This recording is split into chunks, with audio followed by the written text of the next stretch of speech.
Simultan interpreting adalah proses ketika seorang interpreter menerjemahkan pesan dari pembicara ke dalam bahasa sasaran pada saat yang bersamaan dengan pembicara menyampaikan pidatonya. Simultaneous interpreting is a process in which an interpreter translates the speaker's messages into the target language at the same time the speaker is delivering the speech. Proses ini bukan hanya tentang kemampuan bahasa, tetapi juga melibatkan keterampilan mendengarkan, This process is not only about language ability but also involves listening skills, konsentrasi, concentration, dan manajemen waktu. and time management.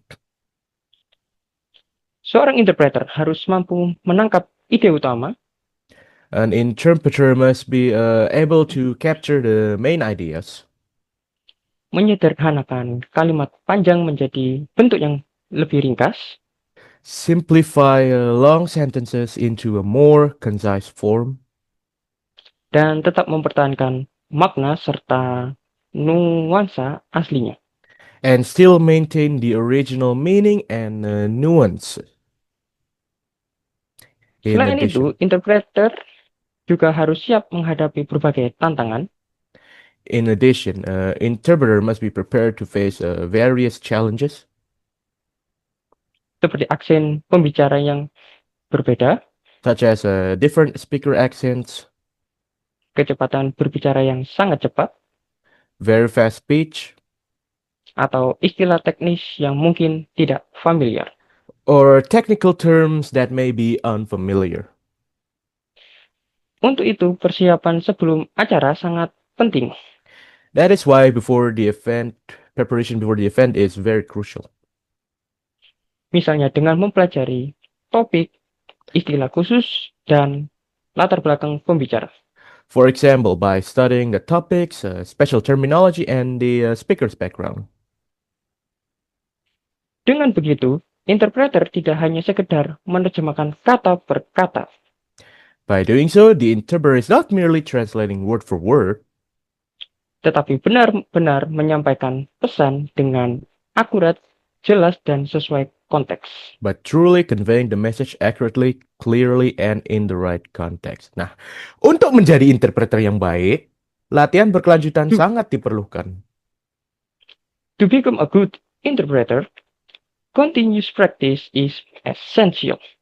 Salah satu teknik yang sering digunakan adalah shadowing, One technique that is often used is shadowing. yaitu mengikuti ucapan pembicara dengan mengulangnya dalam bahasa asli sebelum mengalih bahasakannya ke bahasa sasaran. Which means following the speaker words by repeating them in the original language before rendering them into the target language. Nah, teknik ini membantu melatih daya ingat jangka pendek, misalnya dapat mengantisipasi kata-kata sulit, These techniques help train short-term memory and quick thinking. menggunakan sinonim, atau mengatur jeda agar alur penyampaian tetap lancar. For the example, by anticipating difficult words using synonyms or managing pauses to keep the delivery smooth. Tidak kalah penting adalah faktor nonverbal, seperti menjaga intonasi, artikulasi, dan volume suara. Non-verbal factors are equally important, such as maintaining proper intonation, clear articulation, and appropriate voice volume. Hal ini membuat penyampaian terdengar natural dan meyakinkan. These elements make the delivery sound natural and convincing. Pada akhirnya, tujuan utama dari simultaneous interpreting bukan hanya menyampaikan terjemahan, Ultimately, the main goal of simulate interpreting is not only to provide a translation, tetapi juga memastikan audiens merasakan pesan seolah-olah disampaikan oleh langsung pembicara aslinya. but also to ensure that the audience experience the message as if it were delivered directly by the original speakers. Dengan profesionalisme, kesabaran, dan latihan yang konsisten, With professionalism, passion, and consistent practice, interpreter dapat menjalankan peran yang penting sebagai jembatan komunikasi antar bahasa dan antar budaya. interpreters can fulfill their important role as a bridge of communication between language and culture. Yeah, my name is Irfan Abigail Runa Putra, My name is Dikjuan Valentino. and this is our video.